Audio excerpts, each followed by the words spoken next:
What's up? What's up? You know what's going on, man. It's Bezo 803, all that social media. I got my co-host with me right now. Oh, yeah. Ben Mikey, man. We in the building. Who we got today? Joe Gifted in the building. Very, very special guest all the way from the A. What's happening, brother? What it do? Yeah, man. Glad to have you in the building today, man. Big Motion Podcast. This is our exclusive interview segment right here. Hot. We got a heavy hitter in the building today, man. How you feeling? I'm feeling good. I'm feeling lovely, blessed. All right. Here another day, you feel me? All the way from the A, All In Music Group. Got that new single, Warn Them All, going crazy right now. Let's talk about, Atlanta. That's where you from. How was it growing up out there in the A, man? I mean, it was like cool, you feel me? I had a lot of fun, you know what I mean? Growing up in the city, you feel me? I grew up in the heart of Atlanta, like the real Atlanta. Like, Okay, the real And for the people that don't know, talk about what part is the real Atlanta. I'm from the west side. I'm from the city. I'm from Fulton County, you feel me? Yeah, okay. Facts. Facts. I'm from the project baby. It was fun in the project. I missed the project, though. Gotcha. No, they took all our project down. We ain't got no project like that. Some stuff like on like Etheridge and shit like that on the west side. Big shout to the west side of Atlanta, man. Real though. So a lot of people probably don't know, but at first your name was Joe Gutter.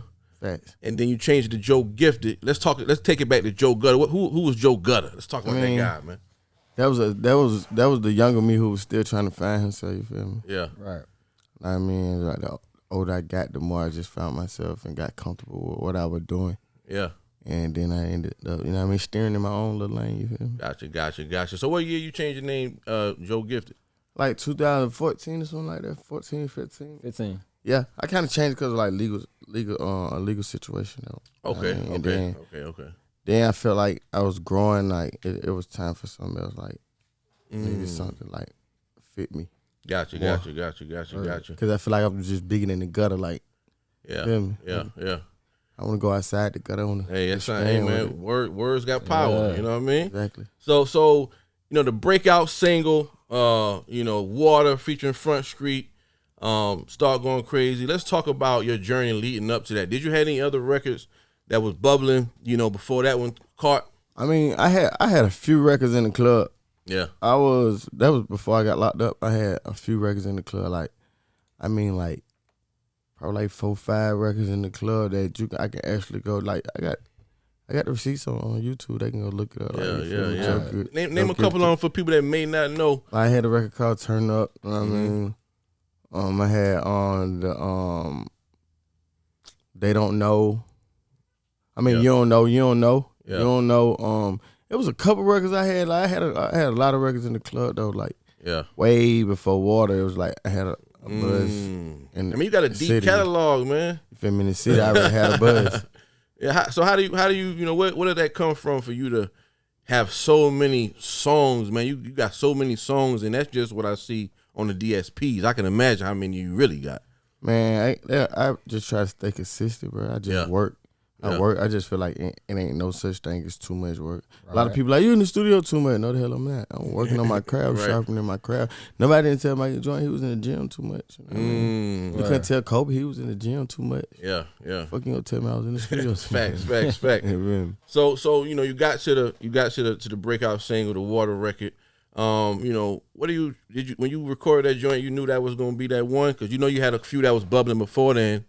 But then that ended up being the one. Did you know? Did you have a hunch? What was the writing process like? I mean, it was like I was still trying to get back to that old sound. I was still like finding myself, and it was like the things I was doing and the shit that I was on then. Feel me? I went on that at that time, so it was like it was a new beginning for me. It was like, okay, next time just have some fun with it. Well, I just really went in the booth and just like. Went with what came to my mind, but I felt like it was cool though. It was catchy, but then I really didn't like it like that. You feel me? But everybody around me were the ones that made me like it. Like my uncles and my cousins and then my brother and everybody else around me made me like the song because they kept playing it. So I'm like, dang, I like this song just all day. Like, so you can't really tell if you got a heat rocker or something like that. Nah, because I make so much music and okay. Me, I feel like I'm my biggest fan. I'm gonna like every damn thing. Yeah, right. So it's like I had to let other people hear it, get other people's opinion. So that's what the interesting thing, man. You got so many records. It's like you going. How do you know to say, oh, hold on. We got one. Let's go. Let's mash that button on that joint.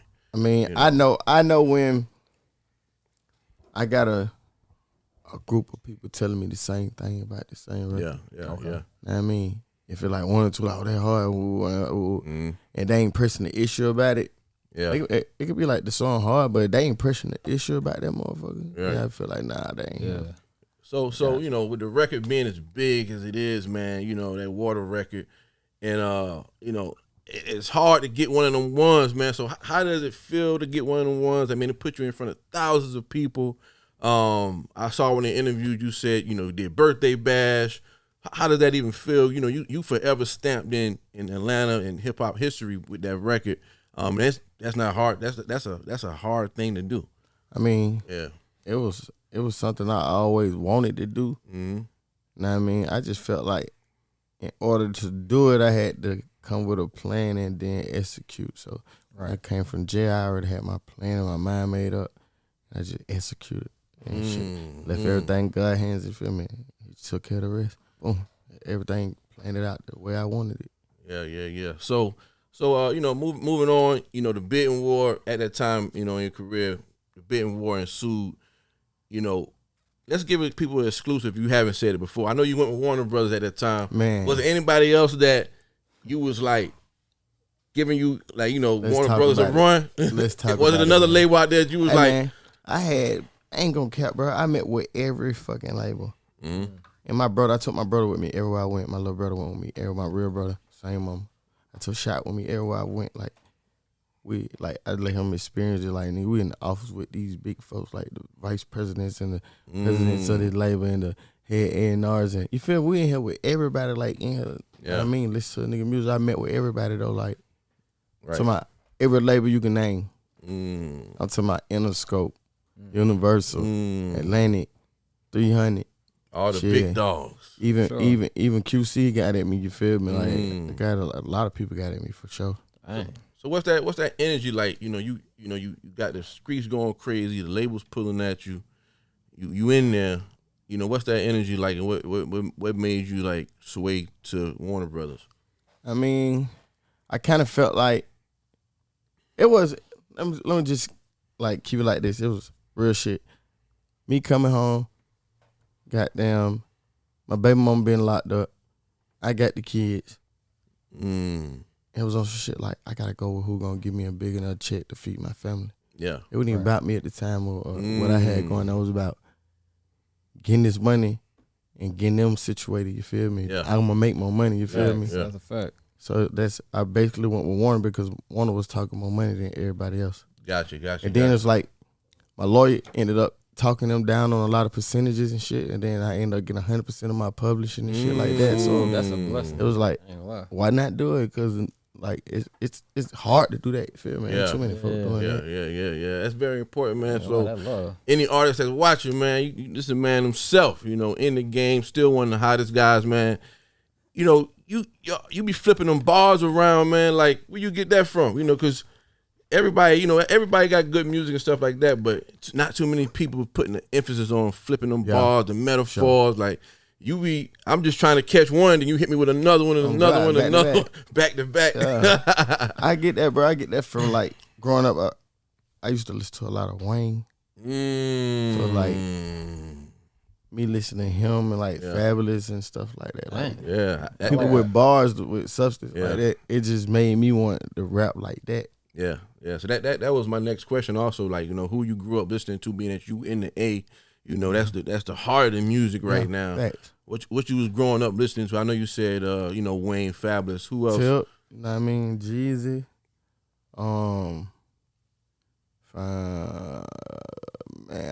Man, I really listen to everything that came out of Atlanta. So like, anything came out of my city, I listened to it before I listened to anything else anyway.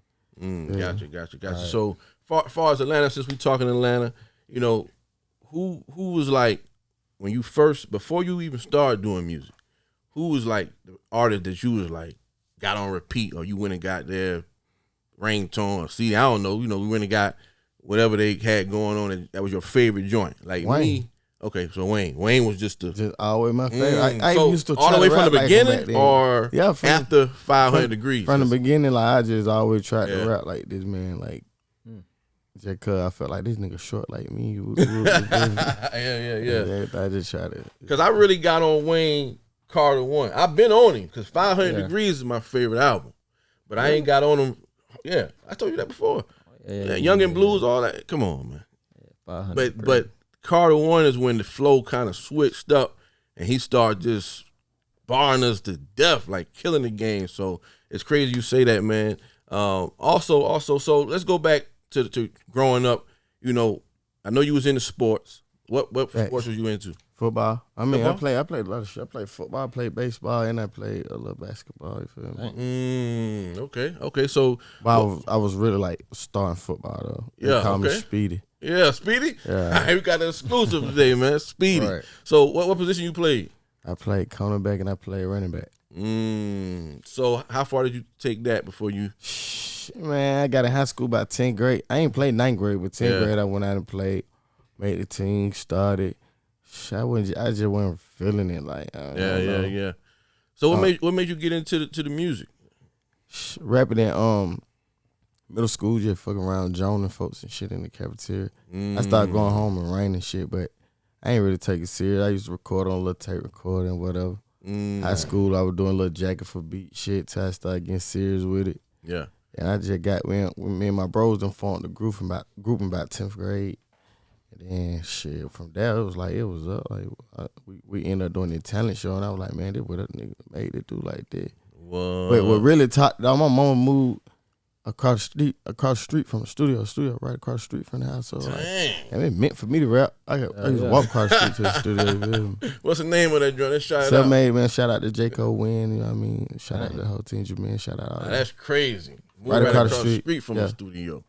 So what was your early, getting into rapping and stuff like that? Do you write, or you just go in and I mean, a lot of people punch, but it's a difference. Like, some niggas just go in and they just say whatever. Like, I actually put thought into my shit before I say it. Yeah. I just write it in my head. I can tell. So I might come up with a couple bars in my head, boom, but a lot of shit just flows. Like, I go off of what I seen or shit I go through or whatever, you feel me? It's a picture that I have painted in my head already, so if I don't get this picture out the exact way that I painted it on, you know what I mean? Yeah. It'll be right. So once you started recording, like you said, you started at School Jones and people, all that good stuff. When did you feel like, yo, I got something going here? Was it a certain freestyle? Was it what was it? When you first started that after a few records, you start giving out music, putting music out there?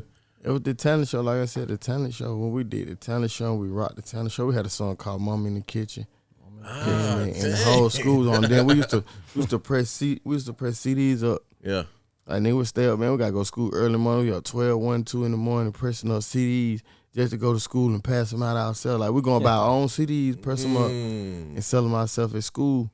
Feel me? And we've been on sold out of all the motherfuckers. We'll be damn, that's real work. Like yeah, bro. Real work, man. So I heard in some of your music, you said, you got a message in your music, which you do.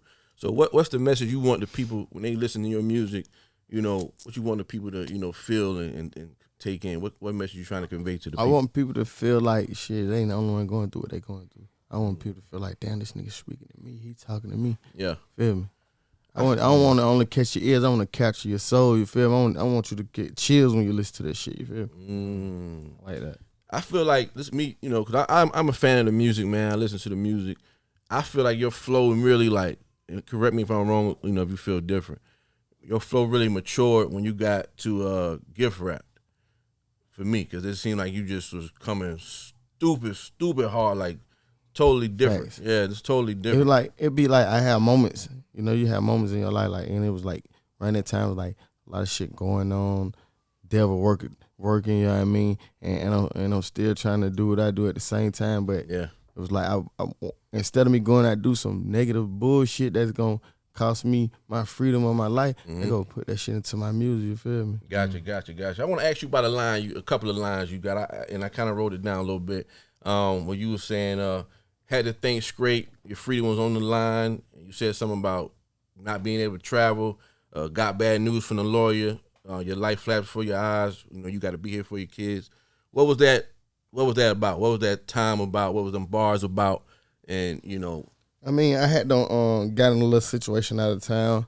Okay. And I mean, shit, I ended up getting a good lawyer, and goddamn, and the other people ended up doing the right thing with the situation. So everything worked out in my favor. You feel me? Yeah. But it was crazy though. Like, cause they were talking crazy. I'm like, man, I ain't got time for this. Yeah.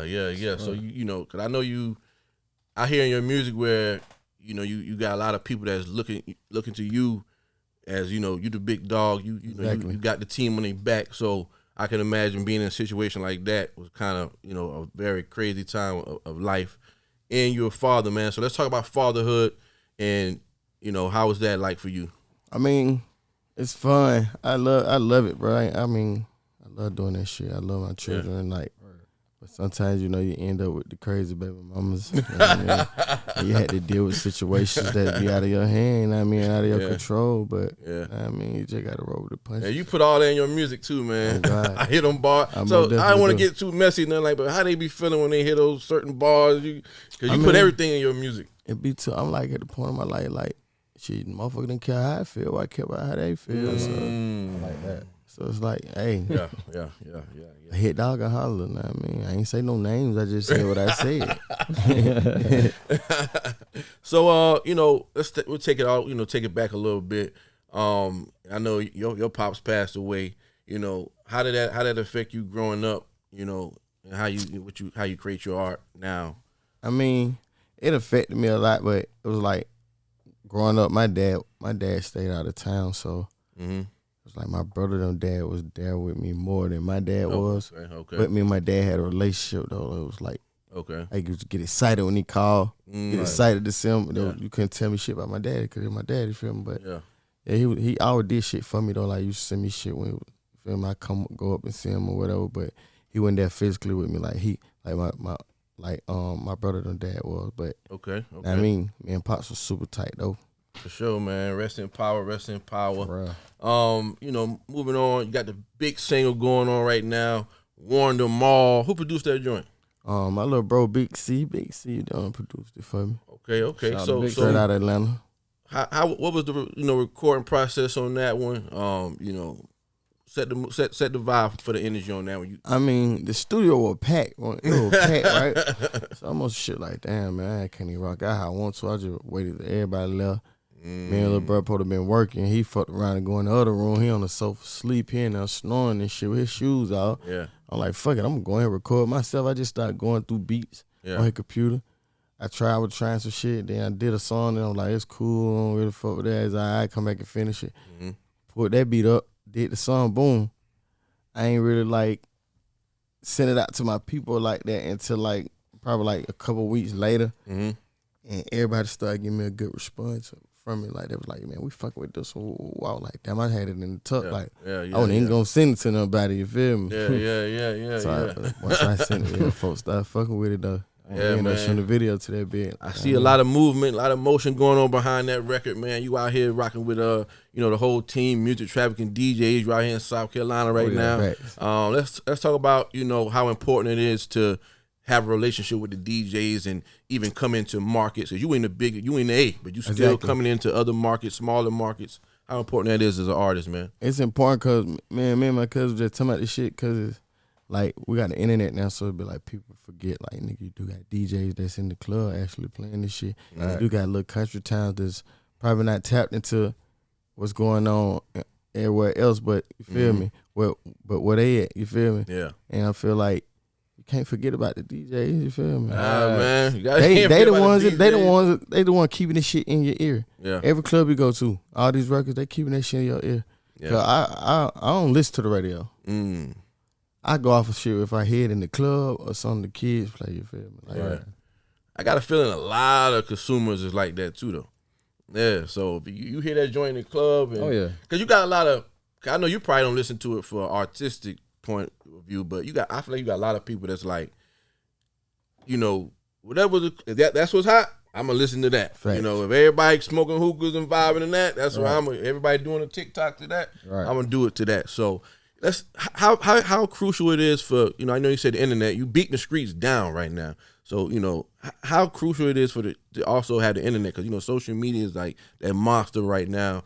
And, you've been in the game. You a young OG in the game.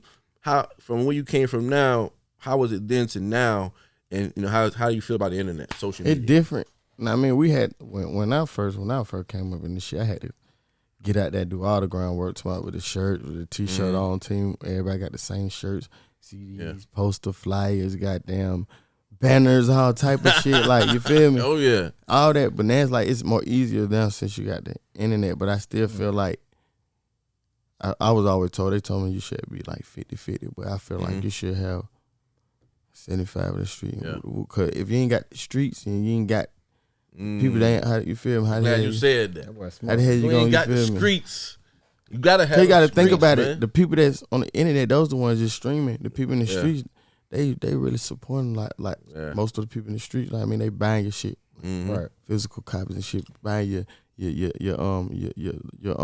call it? Your merch and shit. You feel me? They buying your shit. You feel me? Right.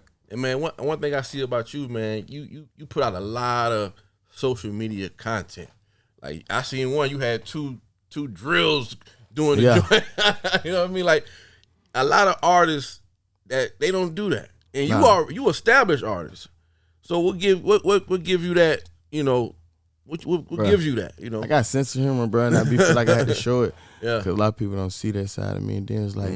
It's I be trying to show people it's okay to be cool, be you. You ain't gotta be gangsta all the time. You ain't gotta post no guns. You ain't gotta post your money. I don't want you to pay attention to that. Support me and fuck me for who I am. You know what I mean? For my music, like me having good music, not just cause he got the chains on or he got the drip on. No, I mean, so it's like I try to show like people like you can do this shit without having to do all that other shit. Even though folks like, oh yeah, you need to do this, do that. You ain't gotta do all that, bro. Yeah. Be you, bro. Folks gonna accept you for you. Facts. So who kept you like grounded, like how you are right now? You're a real humble guy, so from what I could tell. My kids and just my family, just keeping real genuine love around me and just real family around me at all times. Then I always just tell myself like, I don't give a damn if you had $1 million, he got $1 billion, and I got $2 billion, he got 0, he got 0. Nigga, we all equal at the same time. At the end of the day, you feel we all the same. Like. Yeah. I just always felt like that, like never just feel like you just bigger than somebody. But when it comes to like music, I feel like I'm just bigger than all these motherfuckers. When it comes to that, it's a different story. But life and real life, just feel like we all the same, bro. We, I mean, so you we breathe the like same air. We can feel we all can die the same way. You feel me? So if you ever have like a trip out moment, if you did, who could pull Mr. Joe Gifted to the side? It's only a few. Some people like my mama. Like everybody when I flip out, everybody call my mama on me. My mama, my grandma. Cause like I'm scared of my grandma still. Like and my mama, I listen to my mom, like she can calm me down. Respect. Yeah. I got you. That's what's up, man. We need somebody on that road with you too though. I mean, somebody on the road, I mean, that's why I keep people like cuz, you feel me? Shout out to cuz. I mean, with you moving around right now, how is it on the road out there, man? So many stuff happens to artists these days, and then you not just somebody coming up, you established artists, people know your face. How is that? What kind of precautions you taking as you moving around? I mean, it'd be like the energy you carry around. You're like, I would keep positive energy, bro, and it'd be like I don't put myself or the people around me in no situation where we gon', I mean, they end up killing somebody or somebody gonna end up doing something. I don't do that. Like, I come handle my business. Don't try to do nothing extra. Like, I mean, yeah, man. And speaking of real, and I ain't one of them like cocky dudes. I fuck with people. People can feel my energy. Like they can tell nigga, real, you feel me? I'll just be me. Yeah, right. And then speaking on a sensitive situation, with you being from the A, like I'll just say a couple words about the Takeoff loss.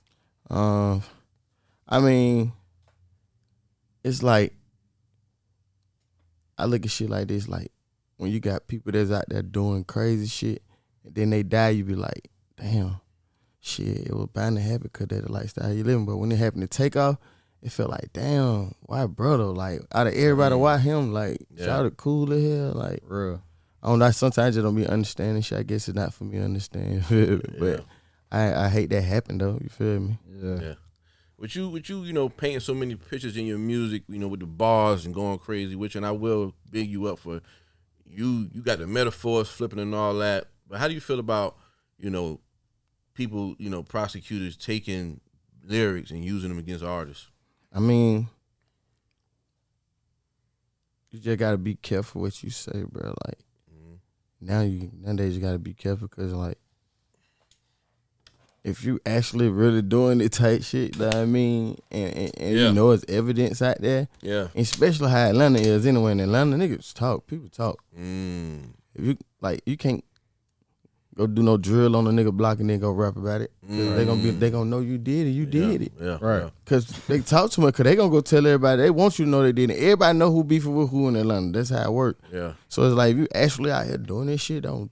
I mean, don't put. I mean, you can talk about another time some shit happened, but don't make the actual shit. Don't put the actual situation in the song. Yeah. And tell who did it. Right. Don't say Lil Rah, say Lil Zaza did it. You feel me? So talking Atlanta, man, Mount Rushmore, who you got? Atlanta? Yeah, Atlanta. Man. Who you got, man? Big Gifted. I mean, I gotta put Tip up there. Yeah. I don't know what number it'll be. Tip up there. All right. Gotta put, you know what I mean? Long Little Shot of Low. Gotta put Lord down low. Cause Low showed the streets how to do this shit the right way. You feel me? I'm a Low fan. Let me see. Atlanta. No particular order? No particular. I'm gonna put Baby up there because he got shot up through the roof and he been putting a lot of work in and making the city look good. Future. Yeah. I'm gonna definitely got to put Pluto up there. You feel me? Goddamn, but it wouldn't be no Mount Rushmore without me. Talk that talk, man. Put my motherfucking face on it. Big Motion, man. All right. Man, I gotta ask you, just talking from a fan of the music, I see you and I don't know if y'all got a relationship or whatever, but I would love to see you and No Cap. The way y'all flipping them bars. A lot of people say that. Yeah, I don't really know nobody else from the A. A lot of people say that. Or that's in rap now that's flipping them bars so crazy like that, man. Man, but I it's like this been my style, right? Yeah. So it's a lot of people might hear me and be like, "Oh, you sound like Woo Woo," but they don't even be knowing like I've been doing this shit before. All these niggas start rapping, but before they start coming to the city, soaking up. A lot of niggas come to the city and just soak up juice and game and just go back home and. So that take me to the next, where I was going. Do you feel like you the godfather of that style? Yeah, man. Like I don't think niggas do it like me, bro. It's like yeah. I can actually harmonize and sing this shit. Like, it's the way I do it, bro. The way I do this shit, bro. It's different, bro. That's why my name Gifted. They got to go back to that Keep Wishing record. You sang that whole record. Yeah, it's like I'm singing rap singing. It's like I'm not singing it like. Feel me? Like no R&B singing. Like I'm just doing it that way. What you call that? We gotta call that something. I call it. I just call it the gifted flow. You feel me? Gifted flow. Feel me? I can give you the gutter flow, the gifted flow. I can still give you both of them. I can give you Joe Gift. I can give you Joe Gutter. Either one you want. Give both at the same time. That's a hell of a man. Yeah. So we stamped it right here. Joe Gifted, the gifted flow, godfather of that flow. Yes, sir. So going forward to your last project, Gifted and Gutter, hosted by Bigger Rankin. Right. Is that like a display of both personalities? Kind of, sort of. Like I was just giving a mixture of both. Like at the same time on there. How did you link with Bigger Rankin? I was already linked Bigger Rankin from a couple years ago. I had been linked with him, fucking with him, but I had to reconnect with him though and get that done.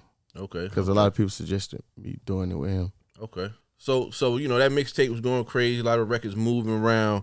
You moved on from it. It's still doing what it's doing, but you moved on from it, and now we at Warn Them All. Facts. So you took the video back to the hood. I saw the video. All your team in there, everybody. How was that energy? They probably don't see you much. How was the energy going back shooting the video? Who directed it? GT Films. I actually went back to I went on Simpson. I mean, there were a lot of my bros in them from. Okay. My bros in them from Simpson, but I'm from Hare Home, right up the street. Okay. It's both on the west side, but yeah. I go anywhere on the west side, like. But that's like family be so much love down there, so I like always doing a lot of shit down there with them. Right, that's why I make the most of it, you feel me? Gotcha. But GT Film, he hell of a photographer, cameraman, whatever you want to call him. He try to put that shit together, direct. He do every damn thing. All right.